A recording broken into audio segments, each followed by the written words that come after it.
দিনে কেন্দ্র থেকে আপনাকে মূল্যায়ন করে আমরা এই আসনটা আপনার নেতৃত্বে ছিনিয়ে নেব, এই আশা ব্যক্ত করছে ইনশাআল্লাহ। প্রিয় নেতৃবৃন্দ, আমি আরেকটি ঘোষণা দিতে যাচ্ছি, আপনারা যেভাবে প্রফেশনকে যেভাবে মূল্যায়ন করেছেন, আমরা স্থান থেকে সর্বোচ্চ আকারে এই আসন আপনাকে মূল্যায়িত করার জন্য আমরা স্থান থেকে আন্দোলন অব্যাহত রাখবো ইনশাআল্লাহ। প্রিয় সংগ্রামী সাথী বন্ধুগণ, আপনারা দেখেছেন অনেক অতিথি পাখি আসা শুরু হয়েছে।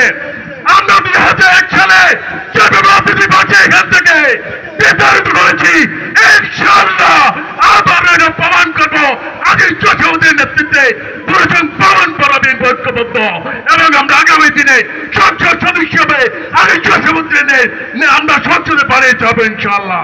প্রিয় সংগ্রামী সাথী বন্ধুগণ, সময় অনেক কম, আমি আর বক্তব্য বেশি দেব না। আমার বক্তব্য আমার প্রধানমন্ত্রী মহোদয়কে দান করে আমি বিদায় নিচ্ছি। বাংলাদেশ জিন্দাবাদ, বাংলাদেশ জাতীয়বাদী দল জিন্দাবাদ, বাংলাদেশ জাতীয়বাদী প্রবাসী প্রমাণ জেলা জিন্দাবাদ, শহীদ জিয়াউর হক, দেশনেত্রী বেগম খালেদা জিয়া জিন্দাবাদ, আগামী তারেন্দ্র হকার জনাব তারেক রহমান জিন্দাবাদ।